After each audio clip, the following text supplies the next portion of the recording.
Hello students, कैसे हैं आप लोग। देखो आज फिर से हम लोग आ गए हैं एक नए टॉपिक को लेकर जिसका नाम है टाइप्स ऑफ एंगल। देखो आज हम लोग एंगल के बारे में पढ़ेंगे और यहाँ पे लिखा भी हुआ है कोनों के प्रकार, मतलब जो एंगल्स हैं उसके कितने प्रकार हैं वो पढ़ेंगे अच्छे से डिटेल में। ठीक है, ये हमारा बेसिक नॉलेज है। ठीक है, जिन्हें नहीं पता है वो अच्छे से देखिए, आपको पता चल जाएगा कि कितने टाइप्स के एंगल होते हैं। तो चलो स्टार्ट करते हैं। सबसे पहले देखो, जब भी हम लोग एंगल्स बनाते हैं, एंगल्स का चर्चा करते हैं, तो सबसे पहले कौन सा एंगल आता है, तो हमारा एक्यूट एंगल। देखो एक्यूट एंगल होता है, ठीक है। और एक्यूट एंगल को हम लोग हिंदी में क्या कहते हैं, न्यून कोण कहते हैं। न्यून कोण, एक्यूट एंगल को क्या कहते हैं, न्यून कोण कहते हैं। और ये हमेशा क्या होता है, तो बिटवीन 0 to 90, ये हमेशा 0 डिग्री से लेके और 90 डिग्री के बीच का होता है। 0 डिग्री से लेके 90 डिग्री के बीच का होता है। कितने का होता है, तो 0 डिग्री से 90 डिग्री के बीच का होता है। कौन, तो न्यून कोण त्रिभुज। ठीक है, 0 से 90 के बीच का अगर कोई भी एंगल हो तो समझ जाना वो एक्यूट एंगल है। समझ में आ गया। देखो इसका जो फिगर बनता है वो कुछ इस तरीके से हम लोग बनाते हैं फिगर। ये हमारा एक्यूट का फिगर है। यहाँ पे कुछ भी डाल सकते हैं। 30 डिग्री है, ये हमारा 30 डिग्री का एंगल। ये हमारा कौन सा एंगल है, तो ये हमारा एक्यूट एंगल है जिसको हम लोग न्यून कोण त्रिभुज कहते हैं। देखो इसके आगे हम लोग दूसरा एंगल पढ़ेंगे जिसका नाम है राइट। चलो right triangle, sorry right angle ना, एंगल के बारे में जान रहे हैं तो राइट एंगल पढ़ेंगे। इसको हम लोग क्या कहते हैं, हिंदी में बोलते हैं समकोण। इसको क्या बोलते हैं, समकोण बोलते हैं, समकोण। देखो समकोण क्या होता है, तो ये 90 डिग्री का होता है, एक्यूरेट।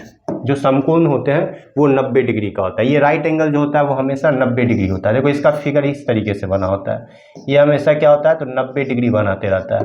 तो ये हमारा दो एंगल हो गया। आगे देखो तीसरा एंगल के बारे में हम लोग जानेंगे। ये है हमारा ऑब्ट्यूस एंगल। इसको इंग्लिश में हम लोग ऑब्ट्यूस एंगल कहते हैं और हिंदी में क्या कहते हैं, तो हिंदी में इसे हम लोग अधिक कोण कहते हैं। अधिक कोण, अधिक कोण, अधिक का मतलब ज़्यादा।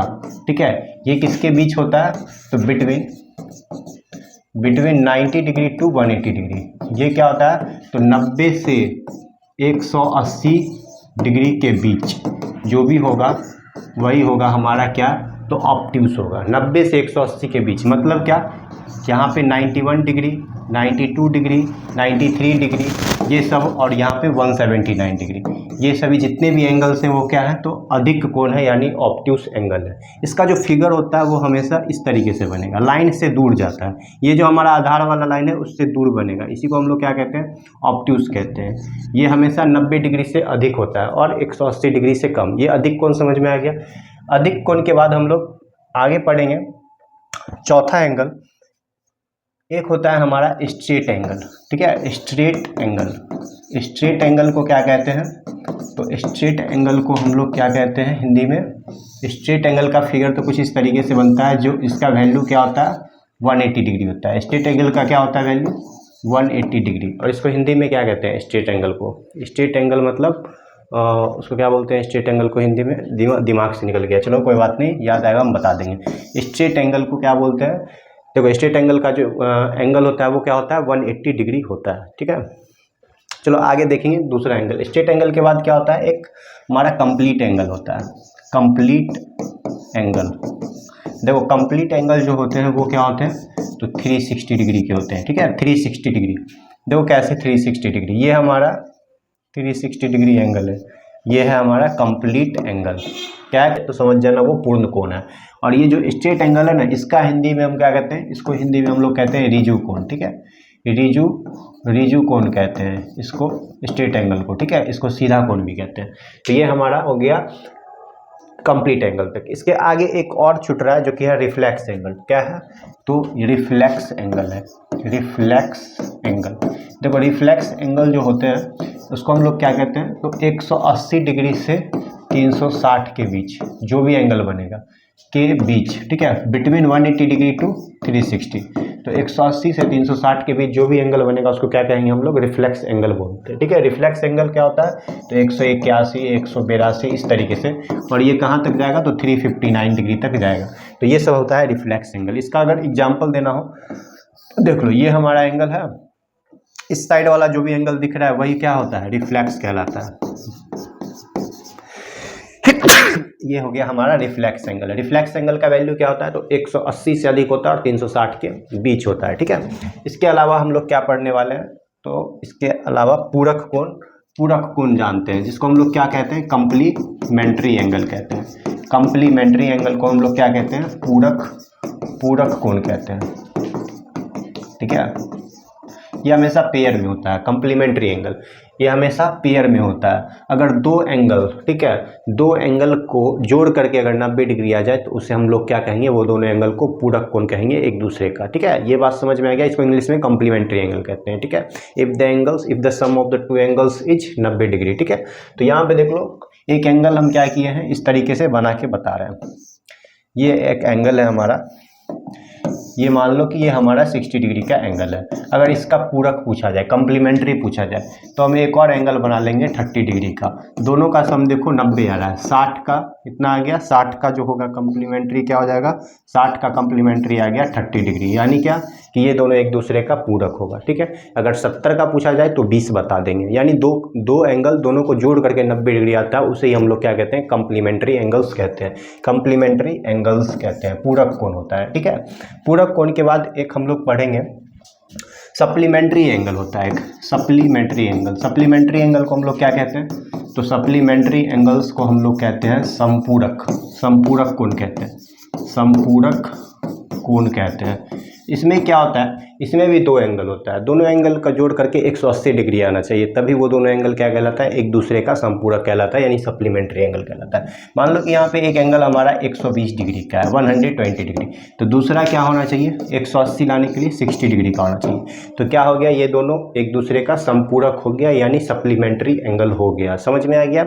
अगर 130 डिग्री का संपूरक पूछा जाए, सप्लीमेंट्री पूछा जाए, तो हम क्या बताएंगे, 50, 180 में से 130 को घटा देंगे, 50 डिग्री आ जाएगा। तो ये बात सभी को समझ में आ गया। सप्लीमेंट्री एंगल के बाद हम लोग क्या पढ़ेंगे आगे, ये वाला सभी को पता होगा, ये वाला, ये क्या है, तो ये इंटरसेक्टिंग लाइन है। ये एंगल, दो एंगल, और ये रहा तीसरा एंगल, और ये रहा हमारा चौथा एंगल। देखो ये जो बना रहे हैं ना, ये है हमारा vertically opposite angle. Vertically opposite angle को हम लोग हिंदी में क्या बोलते हैं, तो शीर्षाभिमुख कोण कहते हैं। शीर्षाभिमुख कोण क्या बोलते हैं, शीर्षाभिमुख। देखो हिंदी बहुत कम बच्चे को याद रहता है, तो हम बता दे रहे हैं, शीर्षाभिमुख कोण कहते हैं वर्टिकली अपोजिट एंगल को। अगर तुमसे पूछा जाए कि एंगल एक का वर्टिकली अपोजिट क्या है, मतलब इसमें दो पेयर है वर्टिकली अपोजिट का, शीर्षाभिमुख कोण का इसमें दो पेयर है, दो जोड़ा है। एक का शीर्षाभिमुख कोण 2 है, ठीक है, और फिर एक 3 का जो है शीर्षाभिमुख कोण क्या है, 4 है। तो ये हमारा क्या है, वर्टिकली अपोजिट एंगल्स है। ये बात भी समझ में आ गया। आगे देखो, इसके अलावा हम लोग क्या पढ़ेंगे, तो हम लोग जो है एडजेसेंट एंगल के बारे में जानेंगे। एडजेसेंट एंगल्स, देखो एडजेसेंट एंगल क्या होता है। देखो एक एंगल है, ठीक है, एक एंगल है और इसके बीच से एक लाइन खींच दिए, तो ये और ये दो एंगल बन गया, यानी एंगल 1 और एंगल 2, ये दोनों क्या कहलाएगा, एक दूसरे का एडजेसेंट एंगल कहलाएगा। समझ में आ गया, एडजेसेंट एंगल, इसको आसन्न कोण कहते हैं। आगे बढ़ेंगे, एडजेसेंट के बाद एक होता है क्या, लीनियर पेयर होता है। लीनियर पेयर भी बता देते हैं। इसको हम लोग क्या कहते हैं, रैखिक युग्म कहते हैं।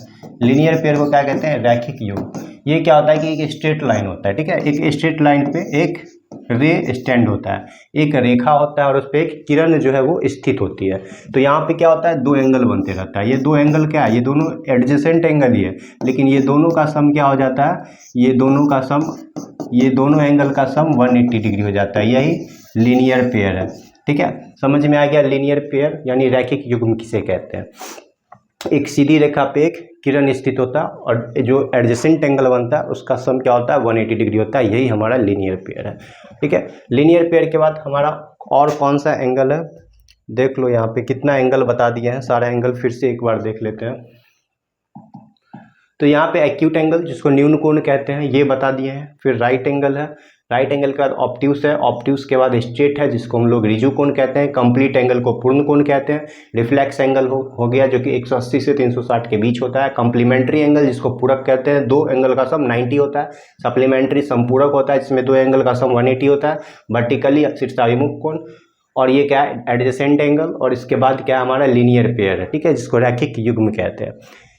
अभी देखो ये सब के अलावा भी और सारा एंगल इस तरीके का यूज होता है कि अगर शीर्षाभिमुख कौन से रिलेटेड आ गया, यानी वर्टिकल या अपोजिट एंगल से, तो पता रहेगा तभी। ये एक बेसिक कॉन्सेप्ट है, बेसिक नॉलेज है, जो कि एग्जाम में कभी कभी यूज भी आ जाता है, ठीक है।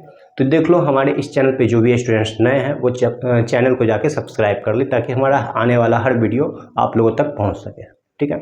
और इससे पहले जो भी स्टूडेंट्स हमारे इस चैनल पे वीडियो नहीं देखे हैं वो प्लेलिस्ट पर जाके देख ले, बहुत सारा मॉक टेस्ट है, बहुत सारा मैथ्स का वीडियो है, तो जाके सभी स्टूडेंट्स देख लो।